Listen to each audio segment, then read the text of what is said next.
আলহামদুলিল্লাহ ওয়াহদা ওয়াসসালাতু ওয়াসসালামু আলা মান লা নাবিয়্যা বা'দা ওয়া আলা আলিহি ওয়া সাহবিহি আজমাইন।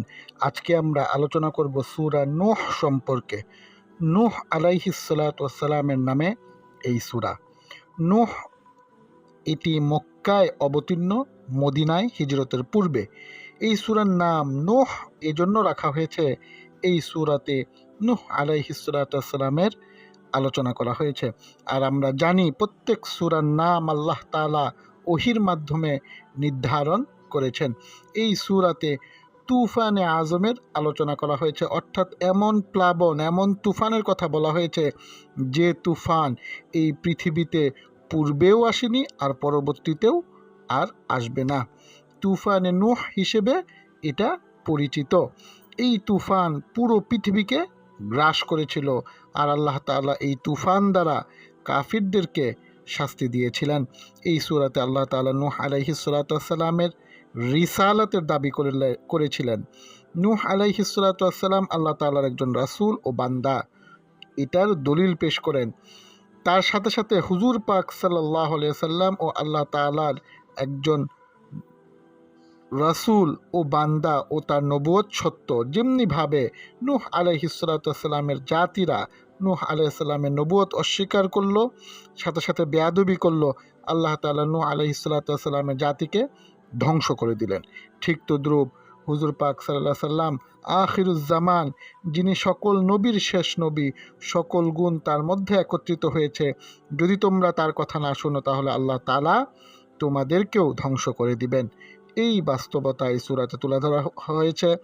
এই সূরাতে আল্লাহ তাআলা তাজকির বি আইয়ামিল্লাহ বর্ণনা করেছেন, অর্থাৎ আল্লাহ তাআলা যখন উপদেশ দেন তখন তার দুই দিকে ইশারা করেন। পূর্বের নবী রাসূলদের আলোচনা করে মুমিন বান্দাদেরকে নাজাত আর কাফির মুশরিকদেরকে শাস্তি, ইহাকে তাজকির বি আইয়ামিল্লাহ বলা হয়। আর দ্বিতীয় দিক হলো তাজকির বি আলা ইল্লাহ, আল্লাহ তাআলা তার নিয়ামতের কথা আলোচনা করেন। সুউচ্চ আসমান সৃষ্টি করেছি, প্রশস্ত জমিন, পৃথিবীর সব নিয়ামতের কথা উল্লেখ করে উপদেশ দেন তোমরা এক আল্লাহর ইবাদত করো। এই সূরাতে তাজকির বি আইয়ামিল্লাহ নূহ আলাইহিস সালাতু ওয়াসসালামের সময়কার তুফানের কথা উল্লেখ করেন, কাফিরদেরকে কিভাবে আল্লাহ তাআলা শাস্তি দিলেন। কেননা নূহ আলাইহিস সালাতু ওয়াসসালাম হাজার বছর এত দাওয়াতের পরেও যখন তারা ঈমান আনয়ন করল না, তখন তিনি বদদুয়া করলেন, রাব্বিলা তাজার আলাল কাফিরিনা দাইয়ারা, হে আল্লাহ এই জমিনে যেন কোনো কাফিরের ঘর যেন বাকি না থাকে। আল্লাহ তাআলা নূহ আলাইহিস সালাতু ওয়াসসালামের দোয়া কবুল করলেন। ৮৩ অথবা ৮৪ জন যারা ঈমান আনয়ন করেছিল তাদেরকে নূহ আলাইহিস সালাতু ওয়াসসালামের নৌকায় জায়গা দেওয়া হলো এবং তারা নাজাত পেল। এই বাস্তবতা তুলে ধরা হয়েছে। এই কথা বলার উদ্দেশ্য ছিল যে পূর্বের যে সূরা মাআরিজ, কাফেররা ঠাট্টা, বিদ্রূপ, মশকরা কথা আলোচনা করা হয়েছে।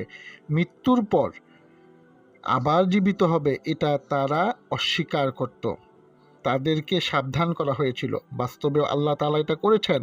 আমলগতভাবে দুনিয়াতে নূহ আলাইহিস সালাতু ওয়াসসালামের প্লাবন এসেছিল, ধ্বংস হলো। এটা